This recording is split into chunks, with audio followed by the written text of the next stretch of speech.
What's up, everybody? It's your boy Wilson, Canna-Talk ND with me, Wilson, sliding in, tapping in right after Side Stage with Trav every Thursday 1 to 3. Right after Canna-Talk ND with Wilson every Thursday at 4:20, we open a big fat bag of Cannabis news, and you know we're going to do that today. Right after me, Stinky Arts Music Mart, Locals on the 8, Radio Free Madness, Black Ring Ritual is your Thursday here at KRFF 95.9 LPFM, Moorhead, Fargo. RadioFreeFargo.org is streaming every stinking where you are. I mean, we might even be bouncing off Elon's satellite somewhere in Uganda. So, thanks for joining me. Cannabis, that's what we talk about. We talk about cannabis in a positive light. We talk about cannabis legalization in the state of North Dakota first. Then we branch out accordingly. Anything that's happened in the last week, and that's what I'm going to touch on at 4:20. That's when I open a big fat bag of cannabis news. And so, that makes sense that I would talk about cannabis news at 4:20. So again, rosin up your seatbelt and your suspenders and get ready for that. I believe cannabis was created by God himself. The guy, the person I put all my faith and trust in, for us to use as we see fit. That's what I believe. And I worship him at Antioch Church, which this Sunday at 10 a.m. is going to be at 417 Main Avenue. We're going to be right up in Broadway now. So we big pimping. It's our first day in. It's not going to be perfect, but we've been borrowing a church for the last few weeks. And so 417 Main Avenue, Antioch Church, that's where I reside. And that's where you could reside if you wish to join me.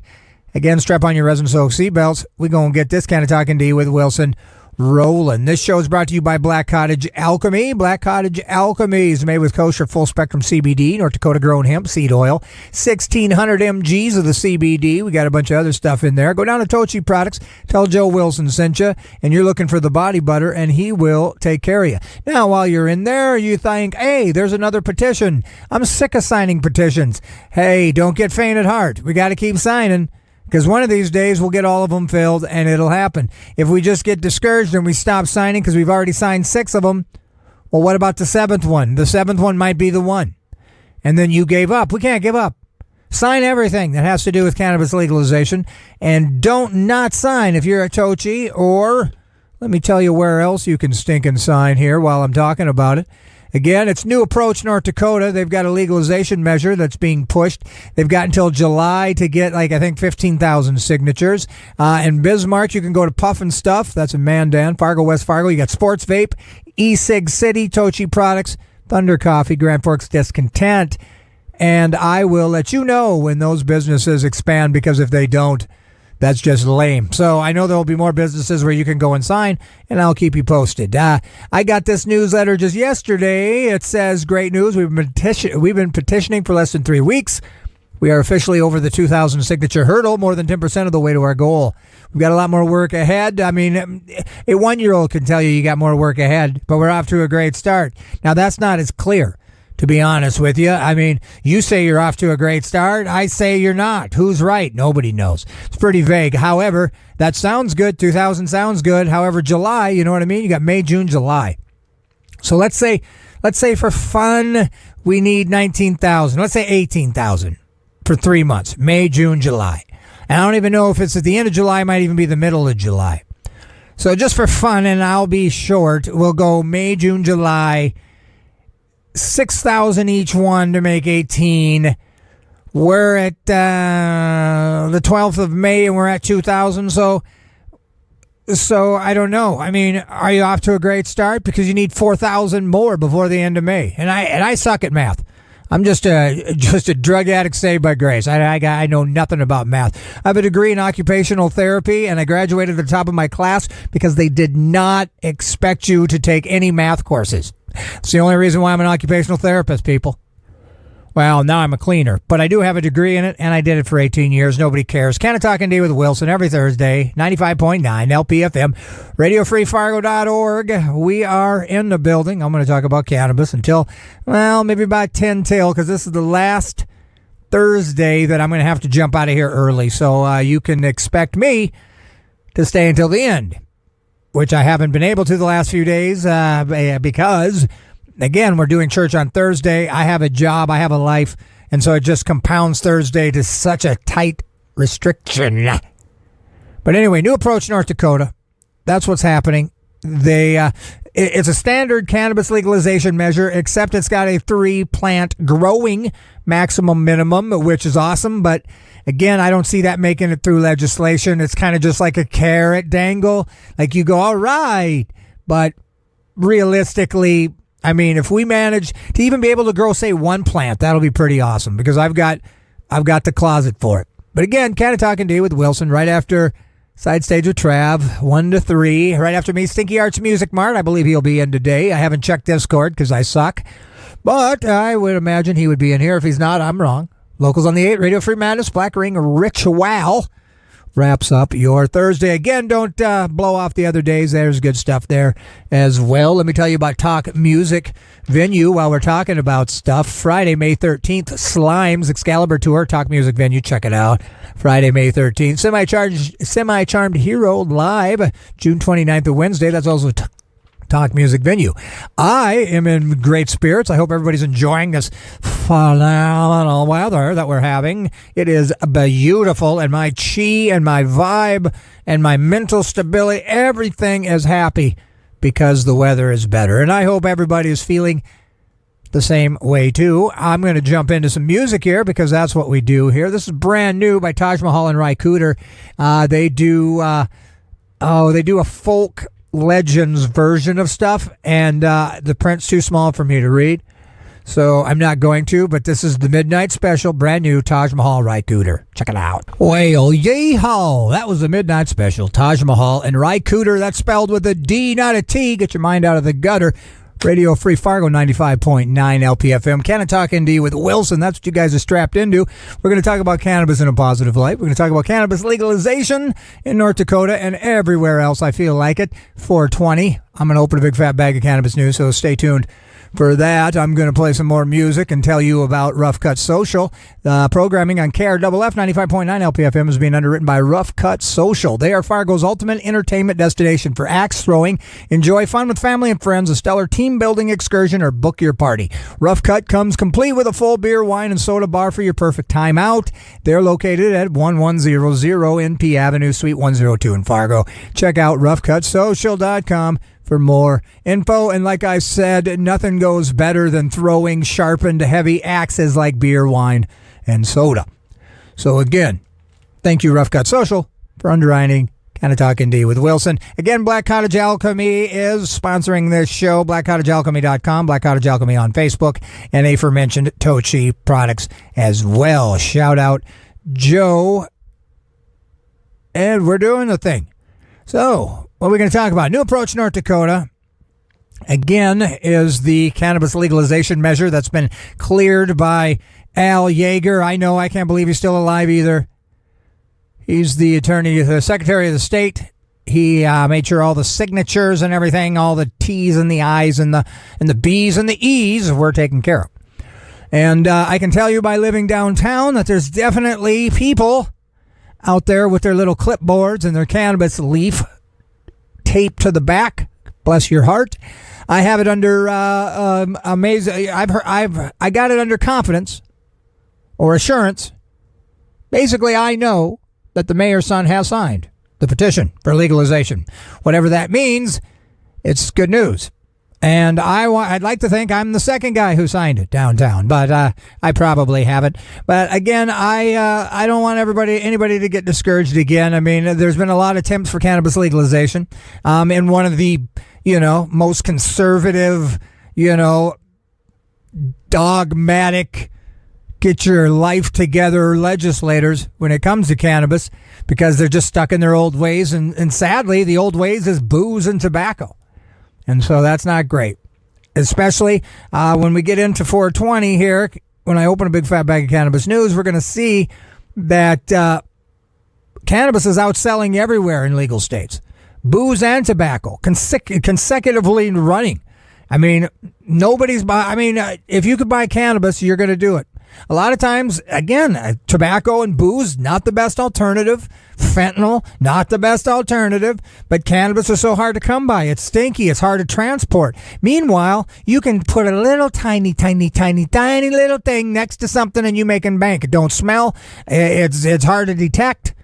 So cannabis was never meant to be stealthy. Cannabis was meant to be shared and loved, by our Creator who gave it to us for planting and building and medicinal. There isn't anything cannabis really can't do. And I could mention a lot of things that people are believing in and buying in and consuming their products that don't give everything that cannabis does. And in fact, it removes a lot of things that would make you better, and you end up needing cannabis to get yourself back together. You know what I'm saying?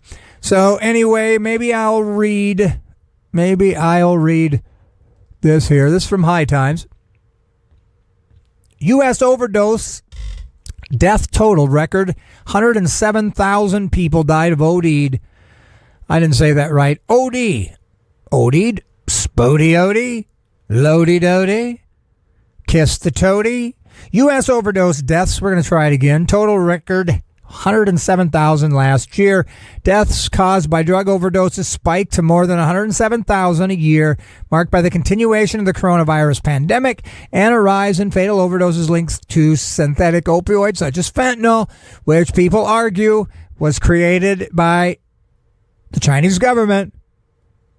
Conspiracy time to bring down the U.S. And, if you listen to certain podcasts, there's guys that have done undercover work in Mexico, and the cartels are definitely using Chinese nationals to come in, set up the labs for fentanyl, and boom, they blow, they skip back out. They go back to Hong Kong, making stuff up. As far as the whereabouts. They are definitely doing that, though. So, in my head, I believe that the Chinese government has always been trying to take down the U.S. It's been like, that stinking, what is it, The Art of War. Read it. I believe that's what they're doing. And nothing says take down the U.S. like fentanyl. And it's doing a great job of it. And the CDC estimate exceeds the previous record for the number of overdoses set in 2020 by 15%. Apparently, there's somebody dying of drugs in the U.S. every 5 seconds. The new record continues a trend of an increasing number of overdose deaths that has plagued the nation for more than 20 years, largely fueled by the nationwide opioid epidemic. Now, let me please say that nobody has died from cannabis, people. None. Not one person. And people call it greening out. You can take an excess, but rarely, you're just an idiot if you take more than you're supposed to, and you'll feel that. You'll be like, I'm an idiot. And that's it. You'll never do it again because you felt like an idiot. So anyway, death involving cocaine also increased by 23%, while deaths involving meth and other stimulants rose by 34%, which is interesting. I would imagine death involving meth is like a long-term longevity thing. And I'm messing up here. I should be playing some songs, and I'm not. So let me play this brand new Willie Nelson cover with a little help from my friends, and then we'll do Canna-Talk ND. This album came out on his birthday, which I believe is in April. I believe I would guess, so I don't really know. But Canna-Talk ND with Wilson every Thursday. I get in here at 4 o'clock, 4:20, open a big fat bag of cannabis news. And that's what's happening as we stink and smeek. Smeek you, buddy. Well, come on back in a few seconds, huh? Let's talk about cannabis. Actually, you won't talk about it, I will.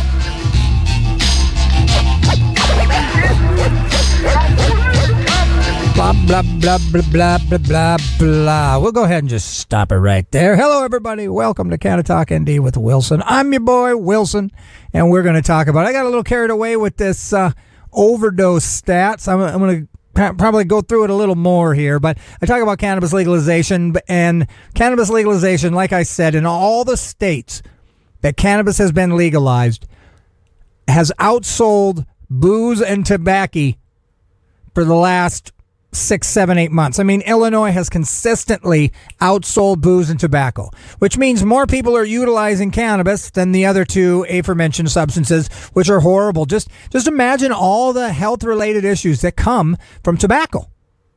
Just think about that, from tobacco. Not to mention stinking booze, and then just the domestic side problems that come with booze. It's horrible. None of that happens with cannabis. Cannabis keeps a family together. Cannabis helps a guy make decent decisions. I know every decision that I was going to make that was going to have detrimental effect to me, and I utilized cannabis before, and my complete perception of what I thought I was about to do was going to be justified, completely changed. I'm like, maybe you should wait a minute. Maybe you should think about it. Maybe you should, ask a professional. Maybe ask your dad. Right? But I was just about ready to make a very impulsive, knee-jerk, horrible decision. And cannabis was able to slow my brain down enough, and I was able to put a few things together and realize that I needed to think about it a little more. Because that's my problem. I've got ADD. I'm very impulsive. And so, again, a lot of people can utilize that same thing, which booze just masks. Tobacco just kind of as an escape. Cannabis can be used as medicine. So anyway, new approach, North Dakota. They're pushing North Dakota and legalization for cannabis as we speak to get on the ballot. They have until July. I believe they'll do it. We'll see. And I believe we'll vote it in this time. Measure 3 was close. I believe this one is going to be the one. So if you see a petition out, make sure you sign it.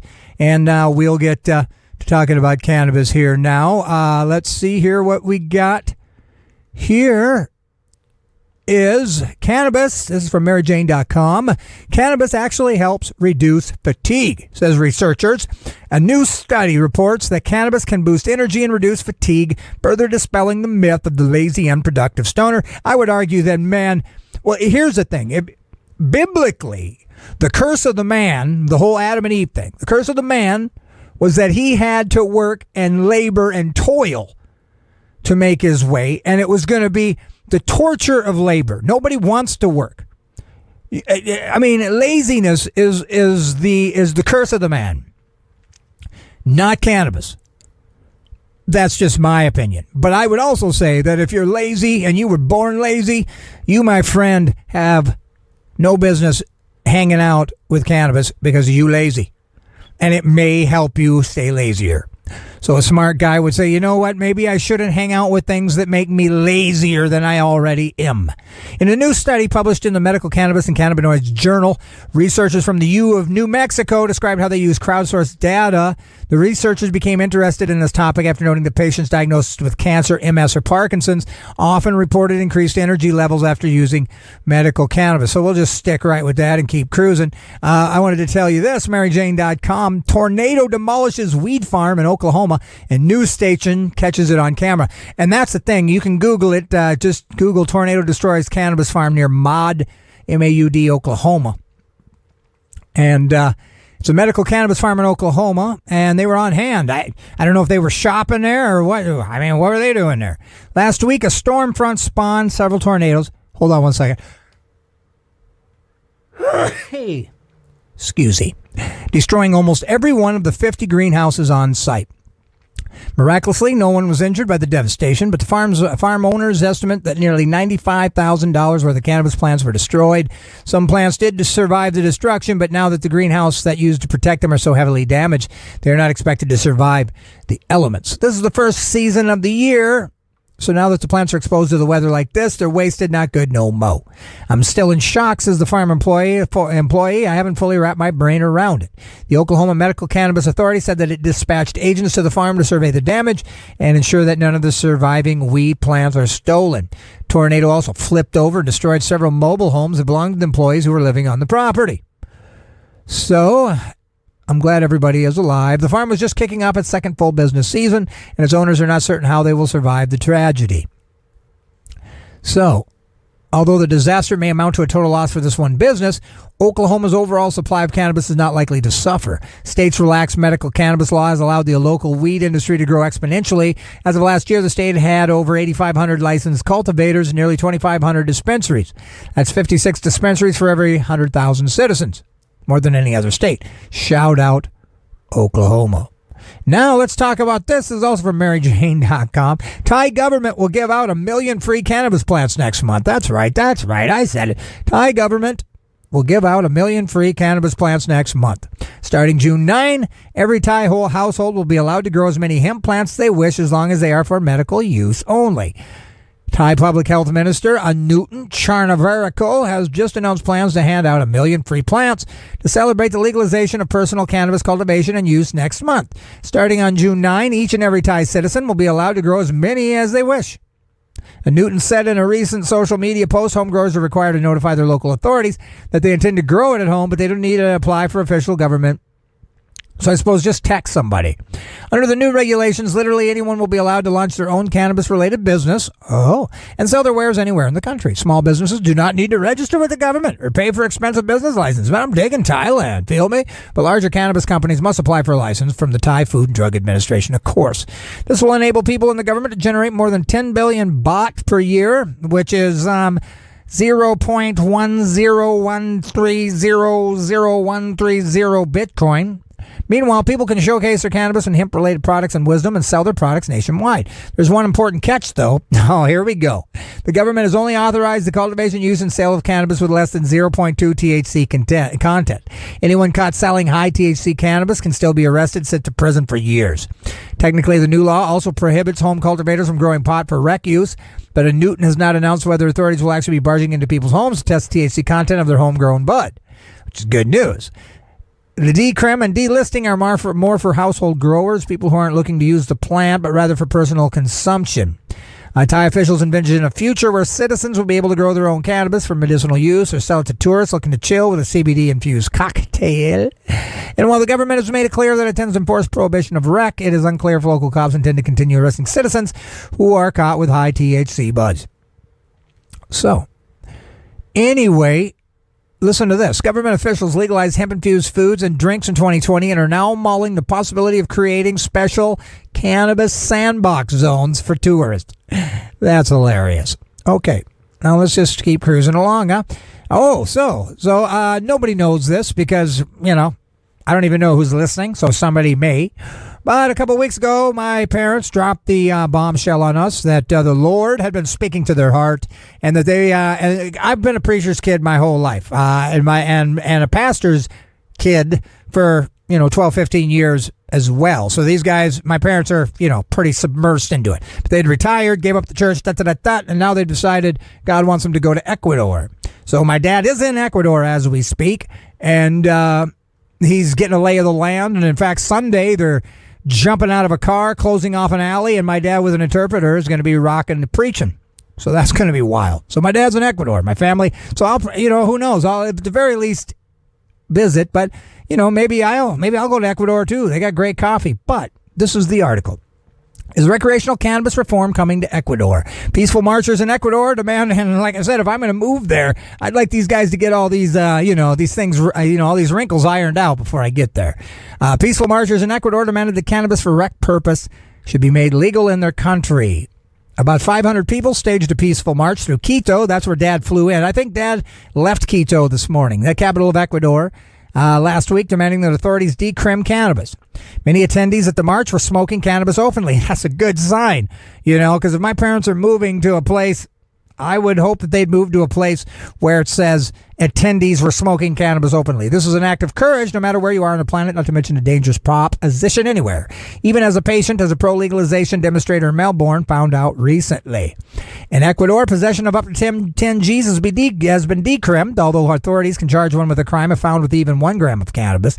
This is highly controversial because the local police do not carry scales. The decision to charge, in other words, is entirely up to the officer at the scene. That's a horrible idea. Beyond this, according to the 2008 Constitution of Ecuador, Article 364 states that drug consumption is not a crime, rather a health concern. Further, medical cannabis was legalized in 2019, and federally regulated medical cannabis production just kicked off in March. So that's cool. There's a reason people are taking to the streets demanding further cannabis reform. Marches have been held all over the world. So again, that's what you got. So my parents are moving to Ecuador. My dad's in Ecuador as we speak. This is from CannabisNow.com. Georgia's war on Delta-8 THC. County sheriffs and district attorneys in at least 3 regions of Georgia are cracking down hard on shops selling Delta-8 THC, even though the law is not on their side.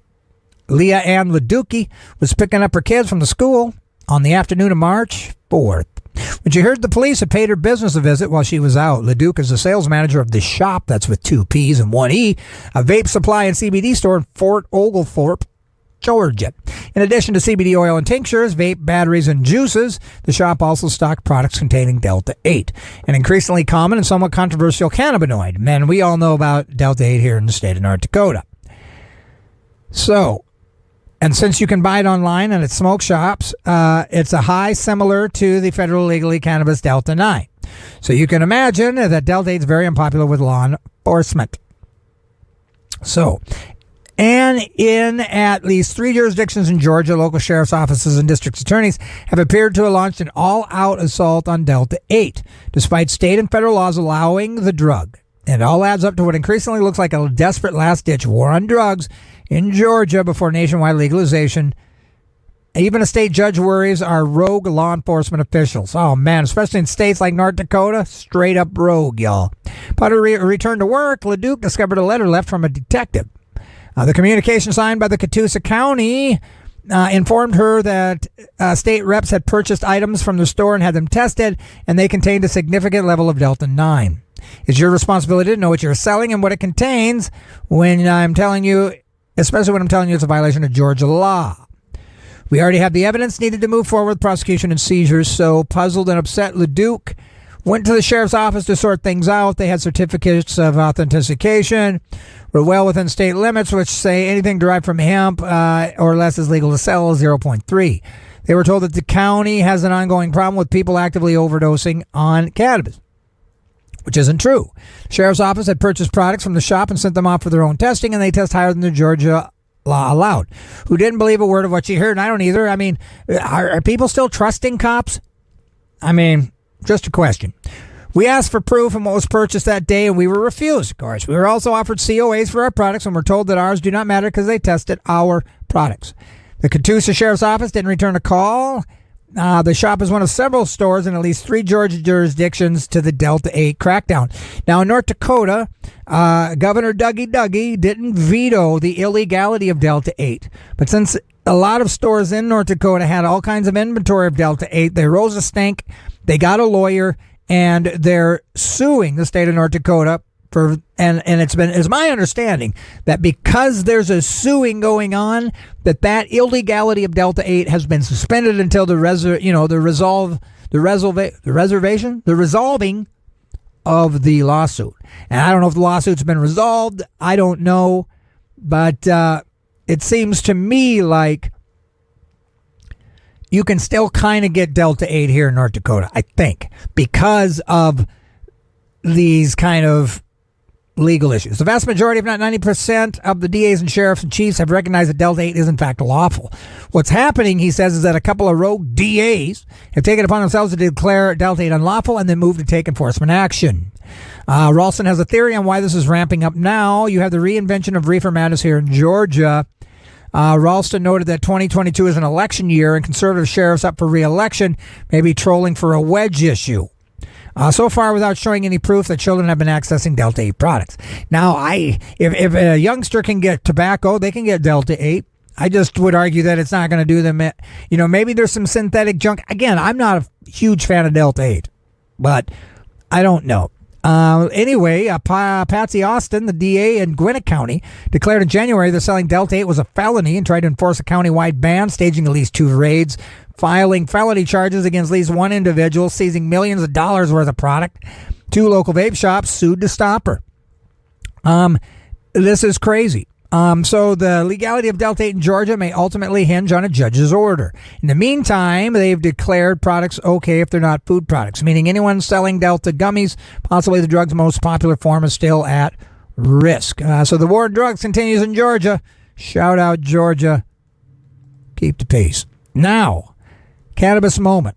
Now, I've been keeping you guys posted on this. This is stinking Brittany Griner, American basketball star. She was wrongfully detained over cannabis in Russia, U.S. Says, while maintaining prohibition at home. Now, she's awesome player, I guess, stats, and Russia pays these guys a bunch of money on the off season. So that's what she'd been doing. She'd been going there and playing for Russia. She got busted for vapes. And so the U.S. officials recently escalated their push for the release of WNBA player who was arrested in February. All right. Now, the State Department has now formally designated Griner's case as a wrongful detention.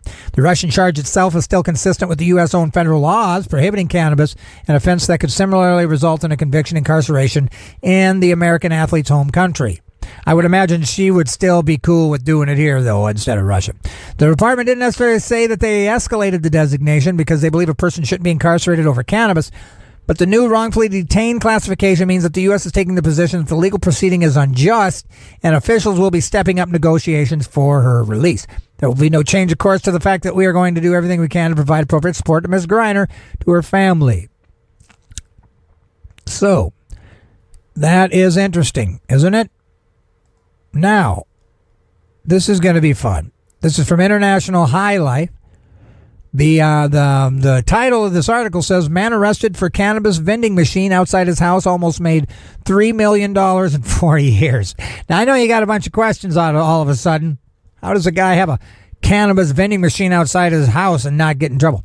So a Detroit man allegedly made 2 G's a day after setting up a cannabis vending machine outside his home. Marcellus Cornwell was arrested after officials visited his home following a tip-off and discovered 18 guns. He's now being charged with being a felon in possession of a firearm and faces up to 10 years in prison. In January this year, officers from the Bureau, ATF, received a tip-off that a man was using a vending machine outside his home to sell cannabis and pills. The tip also claimed Cornwell had multiple firearms and sold both drugs and guns to minors. ATF agents carried out surveillance on the house and were able to make 2 purchases from the vending machine. According to court papers, they purchased 5.28 grams of suspected cannabis from the vending machine and 4.1 grams on March. On March, they executed a search warrant on the house, found 18 firearms, dozens of rounds, and several kilos of suspected cannabis. During an interview with police, Cornwell said he made around 2. Why is he saying that, though? I don't get it. He should say nobody buys any, right? Why in the world would he be almost bragging from the vending machine and that is his primary source of income? Criminal complaint reads, during the interview, Cornwell advised that he has resided at the Matatal address his entire life, occupies the upstairs bedroom with the safe in front of the dresser near the bedroom door. Cornwell has owned and operated the marijuana vending machine attached to the residence for 4 years, making approximately $2,000 per day. Cornwell continued to state that he makes most of his living from the cannabis vending machine. Cornwell, who has a lengthy list of prior convictions, told police he was a collector of firearms and was aware that he wasn't allowed to own one.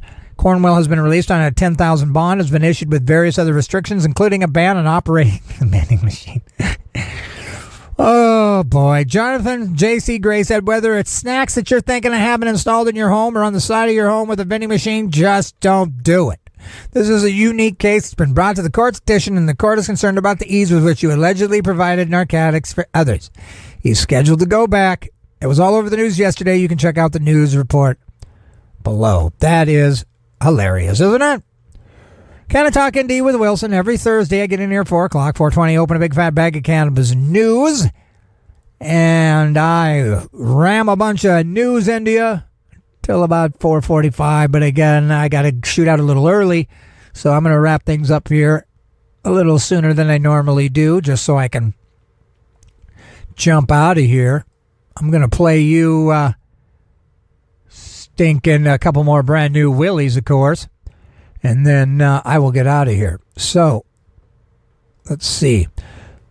This is from Cannabis Moment. Delaware governor and congressional lawmakers condemn drug-related search of student athletes. They're speaking out after police in Georgia again pulled over a bus of college lacrosse players over an alleged traffic violation, searched their personal belongings in a fruitless attempt to find cannabis or drugs. The incident happened as the Delaware State University lacrosse team were making their way back home following a tournament. In the end, even after going through personal items and bringing a drug dog, they didn't find any controlled substances, which, women, female lacrosse players, Let's see. Students believe the black bus driver and players were racially targeted. Well, that makes sense. In Georgia? Come on now. Oh, wait, Delaware. As the story has gained national attention, Delaware is a rare example of a Democratic governor who still opposes cannabis legalization. Moments like these should be relegated to part of our country's complicated history, but they continue to occur. While the governor didn't specifically weigh in on the officer's apparent drug-related justification, he did say the admin will do everything we can to assist the university with learning more about the incident and any appropriate steps to take. At one point in the video, an officer said that he wasn't looking for a little cannabis, but I'm pretty sure you guys, chaperones, will probably be disappointed if we find it. The incident also happened to take place on the unofficial cannabis holiday 420. Man, these cops stink. They stink, don't they? All right. Well, that's going to do it for me today. Canna-Talk ND with Wilson. Every Thursday on the best radio station in the world, as far as I'm concerned. Talks about cannabis and cannabis legalization. Programming on KRFF, LP, FM, Radio Free Fargo, 95.9 is being underwritten by Flatland Guitar and Lutherie. Flatland Guitar is your full-service guitar shop and your exclusive dealer for Yamaha, Taylor, and Paul Reed Smith guitars and other brands. They do guitars on consignment. They take trade-ins and have a full-service on-site repair center. Check out Flatland Guitar and Lutherie on Facebook or visit them in person at their location at 1450 25th Street South in Fargo. Again, you've been listening to Canna-Talk ND with Wilson. I come in right after Side Stage with Trav, 1 to 3. Stinky Arts Music Mart right after me. Locals on the 8. Radio Free Madness, Black Ring Ritual, which is, I think, some sort of like metal. You know, I'm sure the word devil is probably in some of the titles. I'm just guessing. I don't know. But anyway, Canna-Talk ND with Wilson. Going to wrap things up here a little earlier. Again, I'm going to play a double shot of Willie Nelson. This is brand new. Brand new Willie Nelson. He's got a brand new album out. The first song up by Willie Nelson is Don't Touch Me There, 95.9. We got one more, and then I'm out of here. Good old Willie on KRFF 95.9. First up was Don't Touch Me There, which is great to say. And I don't go to funerals. I'm not going to mine. That's brand new Willie Nelson from his Beautiful Time album. And you're listening to Canna-Talk ND with Wilson. We got Stinky Arts Music Mart on deck. I can assure you it's happening. I can smell him. So, he's here. This show is brought to you by Black Cottage Alchemy, Body Butter, Tochi Products, blackcottagealchemy.com. Canna-Talk ND on Instagram. This show, minus the music, will be on the podcast platforms and YouTube. Educate yourself on the benefits of cannabis so you can educate others on the benefits of cannabis. I am jumping out of here a little early. I've got to go do some cleaning before I got to get to church. But this will be the last Thursday that happens. It'll be a regular time next time. Again, Canna-Talk ND with Wilson every Thursday. I love you. Enjoy this weather, even though it looks like it's going to start to rain. I'm out of here. Here's David Allen, Judgment Day. Peace.